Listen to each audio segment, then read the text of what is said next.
O efeito do curso intermissivo, ele é o quê? Deslocar essa pessoa dessa situação, apresentando o quê? Nas vivências que ela vai tendo do curso intermissivo, vai deslocando. Isso. O curso intermissivo, eu vejo muito ele como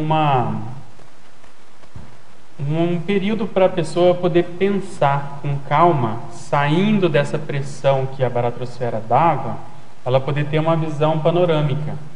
E com todos os recursos e com toda, vamos dizer assim, a homeostase de um ambiente mais positivo, ela poder analisar como que ela vinha conduzindo, principalmente as últimas vidas.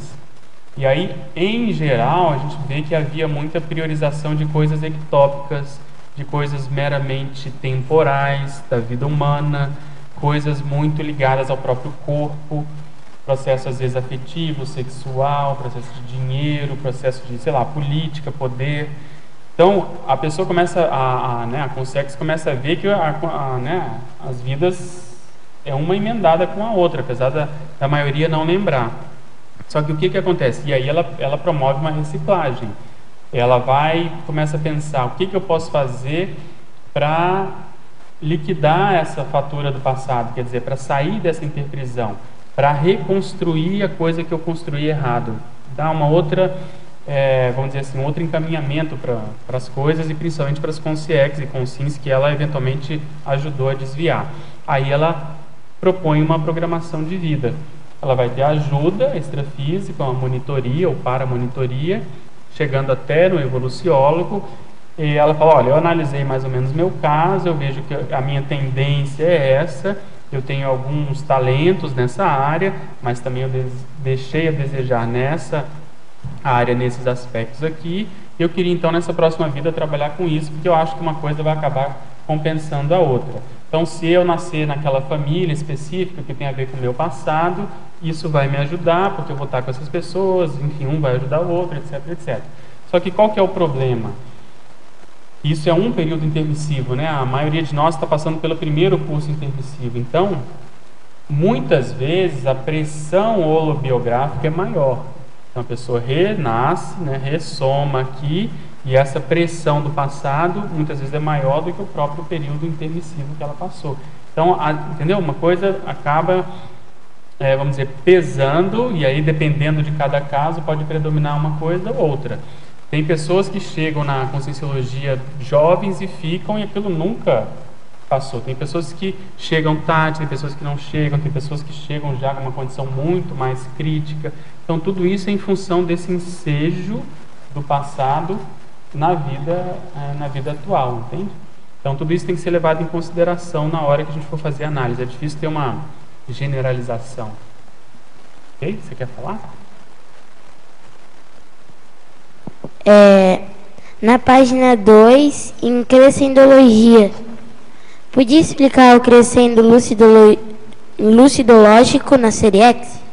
Sim. E depois tem mais uma. Tá.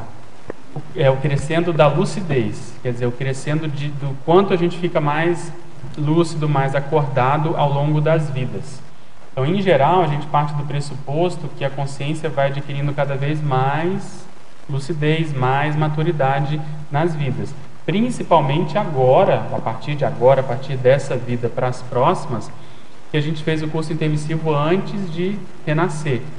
Então, agora, quando a gente já entende mais ou menos como é que é as regras do jogo, do período que você está aqui nessa vida, do período que você vai voltar para a dimensão extrafísica, a tendência vai ser não haver mais tanto gap, quer dizer, tanto uma lacuna tão grande entre a sua lucidez antes de nascer e a lucidez atual. Esse é o objetivo, um dos objetivos maiores da Conscienciologia, é lembrar todo mundo que a pessoa já viveu antes, que a pessoa muitas vezes se preparou para essa vida antes. Então, a pessoa que começa a assumir isso, ela começa a ficar mais lúcida e ver a responsabilidade que ela tem perante as coisas que ela se programou para fazer antes de nascer, como a gente estava comentando. Ela às vezes se programou fazer uma profissão. Não, às vezes, para eu conseguir vamos dizer assim, liberar mais, para eu caminhar mais, é melhor eu fazer a profissão X. Você, vamos supor, médico, como eu escolhi. porque isso vai me ajudar numa série de fatores. Então a pessoa vai lá e paga o preço de estudar para o vestibular, de estudar lá os 6 anos, depois a residência, depois mais não sei o quê. Isso para cada profissão é assim. E não tirar o corpo fora. Às vezes, como eu tive muitos amigos na adolescência, a pessoa até queria, mas é difícil, mas é assim, mas tem que não sei o quê, mas eu vou perder aquilo outro, e ela acaba indo para o acostamento, entende? Então, cada vez mais a pessoa vai ficando mais lúcida e vai assumindo a responsabilidade ao longo das vidas. Isso permite a ela ir lembrando de tudo que ela programou, não só antes de nascer, mas também em outras vidas antes dessa. Aí ela vai preenchendo como se fosse um quebra-cabeças que ela tenha nas vidas. Entende? Pois aqui poderia comentar a respeito da seriexocracia. A seriexocracia é o modelo de governo, né, que a gente almeja, no qual todas essas informações, essas verpons, essa realidade vai ser considerada, vai ser a partir delas que vai ser feito esse governo. Por exemplo, você considerar que as pessoas não são fruto só dessa vida, as pessoas têm um passado, e esse passado gera determinados atributos, e você respeitar esses atributos das pessoas. Então você poderia escolher as pessoas de acordo com o perfil de um modo muito mais aprofundado do que eventualmente é feito hoje. Você vai considerar, por exemplo, o ciclo grupocármico da interprisão, né, vitimização, a recomposição, libertação, etc. Enfim, todas essas verpons que nós estudamos na serexologia seriam colocadas em prática do ponto de vista coletivo. Então, isso talvez no estado mundial a gente vai poder pensar dessa forma, né?